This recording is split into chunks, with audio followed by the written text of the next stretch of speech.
And our response to these latest tariffs is to fight, is to protect, and to build. We will fight. Canada won't bow down to a bully. And we won't stand by as tariffs hurt our workers and their families. Trump wants us to lose our cool and to cave in. The U.S. Commerce Department has dealt a significant and deeply damaging blow to the Canadian forestry industry by finalizing its decision to implement a major increase in anti-dumping duties on Canadian softwood lumber. Welcome viewers to my channel. If you're new here, please subscribe, like my video, and turn on notifications so you don't miss our next update. The new America is not Canada. And Canada never, ever will be part of America in any way, shape, or form. Yeah, President Trump is once again vowing new tariffs, this time saying he'll double tariffs on imported steel from 25 to 50%. The president says they'll kick 20.56% is a punishing escalation in what has become a protracted and increasingly acrimonious trade dispute between the two nations. This action has been met with widespread and unified condemnation from British Columbia's lumber organizations, industry leaders, and government officials. They have unanimously denounced the new tariffs as unjustified, punitive, and protectionist, asserting that this is not a legitimate fair trade measure, but a deliberate and calculated strategy to undermine a critical pillar of the Canadian economy. The overwhelming sentiment in Canada is that the United States is actively manipulating the trade landscape to its own benefit, creating an uneven playing field at the direct and severe expense of its northern neighbor. This latest development represents a significant point of no return, moving the dispute from a state of manageable friction into a full-blown crisis with tangible and immediate consequences for thousands of Canadians. The reverberations of this decision are already being felt across the Canadian economy, creating an atmosphere of profound uncertainty and fear for the future of a sector that has been a cornerstone of economic stability for generations. The profound human and economic toll. The dramatic increase in duties is far more than a technical trade matter. It represents a profound threat to the economic and social fabric of British Columbia, the province most heavily reliant on the forestry sector.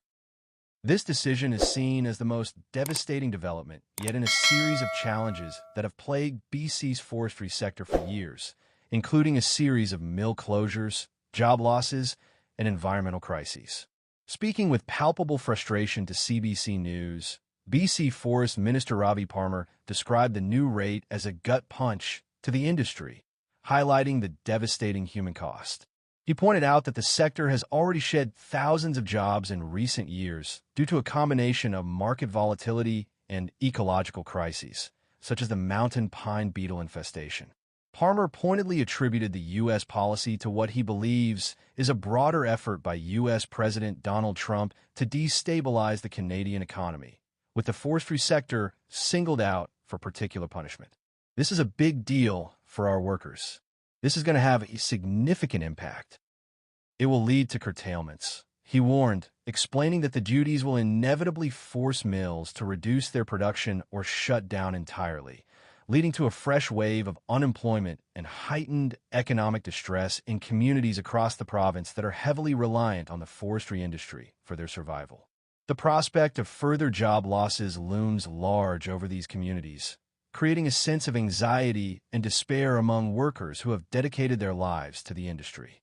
Beyond the immediate harm to Canadian workers, Parmar was quick to emphasize the reciprocal damage to American interests. He highlighted the undeniable fact that the increased cost of a foundational building material, like lumber, will be directly passed on to American consumers.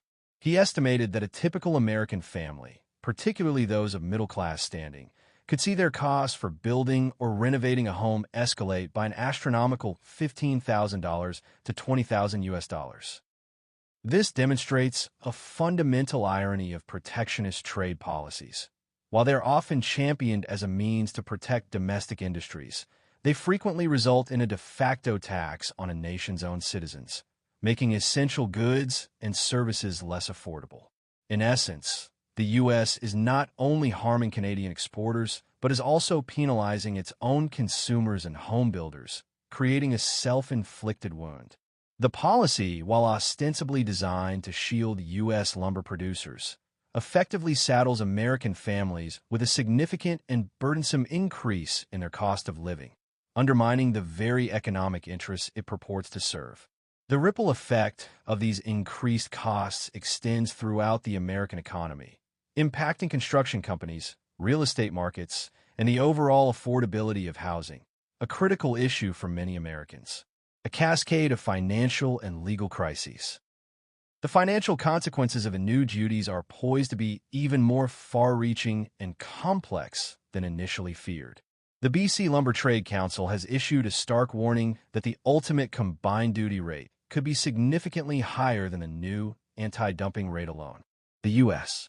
Commerce Department is currently conducting a separate review on countervailing duties, and should its final results align with the preliminary findings, the total combined duty on Canadian softwood lumber could surge to well over 30%. The preliminary rate, which was reported back in April, stood an alarming 34.45%, a truly dramatic leap from the prior combined rate of 14.54%. This most recent decision is a final determination, meaning it will soon be published in the U.S. Federal Register and become legally binding, leaving Canadian companies with very few immediate avenues for appeal or relief, forcing them to absorb the costs or cease exporting. The legal avenues that do exist, such as challenging the decision through the World Trade Organization or NAFTA, are often lengthy, costly, and provide no guarantee of a favorable outcome, leaving Canadian businesses in a precarious and uncertain position. At the heart of this decades-long dispute is a fundamental and intractable disagreement over forestry practices and valuation. U.S. lumber producers have consistently argued that Canada's system of stumpage fees, the fees paid by companies to harvest timber on publicly owned Crown land, constitutes an unfair government subsidy. They assert that this system provides Canadian companies with a significant cost advantage over their U.S. counterparts, who must purchase their timber from private landowners at market rates. This core difference in land ownership models of forestry management has been the perennial point of friction, leading to multiple rounds of costly trade litigation and bilateral tensions that have never been fully resolved. The U.S. producers contend that this system of public land management essentially gives Canadian firms a free pass, allowing them to undercut American competitors, a claim that Canada has always vehemently denied. Canadian officials maintain that the stumpage fees are set through a transparent and market-based process, and that the U.S. claims are a pretext for protectionism. Adding a particularly cruel and potentially devastating layer to the U.S. ruling is the demand that Canadian companies must retroactively pay duties on all softwood lumber products shipped to the U.S. since January 1, 2023. This retroactive mandate has sent a wave of panic and fear throughout the Canadian industry. Andy Reilly, the chair of the BC Independent Wood Processors Association, issued a dire warning that this requirement could be catastrophic, particularly for the many small and medium-sized producers who lack the deep financial reserves of larger corporations. Reilly painted a grim picture, stating that many small business owners may be forced to use their personal assets, including their homes, as collateral to secure the bonds required to pay the retroactive duties. This places their personal financial security and very livelihoods at extreme risk, turning a business challenge into a potential personal catastrophe and threatening the stability of entire families and small-town economies. The stress and uncertainty this creates for these business owners and their families is immeasurable. Endemic challenges and the search for sustainable solutions. The imposition of these new tariffs is just the latest in a series of formidable and unrelenting obstacles facing BC's forestry sector. For a long time, the United States has been the primary export market for BC lumber, representing over half of an industry valued at approximately $10 billion. However, the sector has been in a state of profound and protracted crisis. In addition to the ongoing trade disputes, it has had to grapple with the devastating effects of a mountain pine beetle infestation that has decimated vast swaths of forest land, rendering much of the timber unusable and forcing many mills to close. This combination of ecological disaster and economic pressure has led to a wave of mill closures throughout the province and the loss of thousands of well-paying jobs. Furthermore, major forestry companies, seeking more stable and profitable markets, have increasingly shifted their investments and operations.